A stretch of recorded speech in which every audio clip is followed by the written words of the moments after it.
Friends வணக்கம். இன்றைக்கி நம்ம என்ன பார்க்க போகிறோன்னா, குடும்ப பெண்கள் சிக்கனமாக இருப்பது எப்படி அப்படிங்கிறது தான் நம்ம பார்க்க போகிறோம். நமக்கு தேவையான பொருட்களை மட்டுமே வாங்கிறது சிக்கனம்ங்க. தேவையில்லாத பொருட்களை வாங்கிறது அனாவசியம்.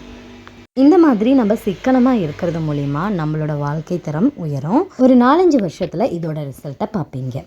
ஃபஸ்ட்டு நம்ம கிச்சன்லேருந்தே நம்மளோட சிக்கனத்தை ஆரம்பிக்கலாம். முடிஞ்ச வரைக்கும் நீங்கள் மளிகை சாமான் பார்த்தீங்கன்னா மந்த்லியா இல்லைன்னா 2 months ஒன்ஸ் நீங்கள் டிபார்ட்மெண்டல் ஸ்டோரில் வாங்குங்க. எங்கள் வீட்டு சைடு பார்த்திங்கன்னா பசுமை சூப்பர் மார்க்கெட்னு இருக்குது. அங்கே நான் திங்ஸ் வாங்குவேன். எம்ஆர்பி ரேட்டை விடவே ஒரு 10 ரூபா 5 ரூபா கம்மி பண்ணி தான் போடுவாங்க பில்லிங்கில். ஓவராலாக நம்ம ஒரு 2000 ரூபாய்க்கு மளிகை சாமான் வாங்கினோம்னா அதுலேருந்து நமக்கு ஒரு 200 rupees லெஸ் ஆகி தான் வரும். நம்ம ரெகுலராக அங்கேயே பர்ச்சேஸ் பண்ணோம்னா பாயிண்ட்ஸ் மாதிரி ஏறிக்கிட்டே இருக்கும் ஃப்ரெண்ட்ஸ். அது ஒரு 3 months ஒன்ஸ் ஒரு 200 பாயிண்ட்ஸ் வந்துச்சுன்னா நாம் ஏதாவது திங்ஸ் மாதிரி வாங்கிக்கலாம், இல்லைன்னா மளிகை பொருட்களே வாங்கிக்கலாம். அதே போல் தேவையான திங்ஸை ஒரு பேப்பரில் எழுதி லிஸ்ட் எடுத்துகிட்டு தான் போய் நம்ம வாங்கணும்.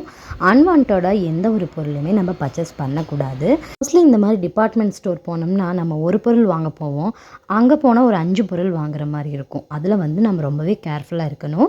நம்ம லிஸ்ட் அவுட் பண்ண திங்ஸ் மட்டும் வாங்கிட்டு வரணும். ஆஃபர்ஸ் எல்லாம் நிறையா போட்டிருப்பாங்க, அது நமக்கு தேவையாக இருந்தால் மட்டும் வாங்கிக்கணும்.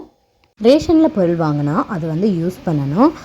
கோதுமையெல்லாம் பார்த்திங்கன்னா ஒரு 5 கிலோ 8 கிலோ போல் நாம் க்ளீன் பண்ணி அரைச்சி வச்சுக்கலாம். அதில் சப்பாத்தி பூரி அந்த மாதிரி நம்ம செஞ்சுக்கலாம். அதே மாதிரி ரேஷன் அரிசியை சாப்பிட முடியாட்டியும் கூட இட்லி தோசைக்கு நம்ம மாவாட்டி வச்சுக்கலாம். காய்கறி வீக்லி ஒன்ஸ் நீங்கள் பக்கத்தில் ஏதாவது மார்க்கெட்டோ இல்லை சந்தையோ அந்த மாதிரி போட்டால் வீக்லி ஒன்ஸ் வாங்கி வச்சுக்கோங்க. இந்த மாதிரி வாங்குறதன் மூலமாக பார்த்தீங்கன்னா கடையில் கொடுக்குறத விடவே சந்தையில் அதிகமாகவும் தருவாங்க. டைமும் சரி மணியும் சரி நல்லாவே சேவ் பண்ண முடியும். இந்த மாதிரி நம்ம மெயின்டைன் பண்ணோம்னா டெய்லி என்ன சமைக்கணும் அப்படிங்கிற டென்ஷனே இருக்காது.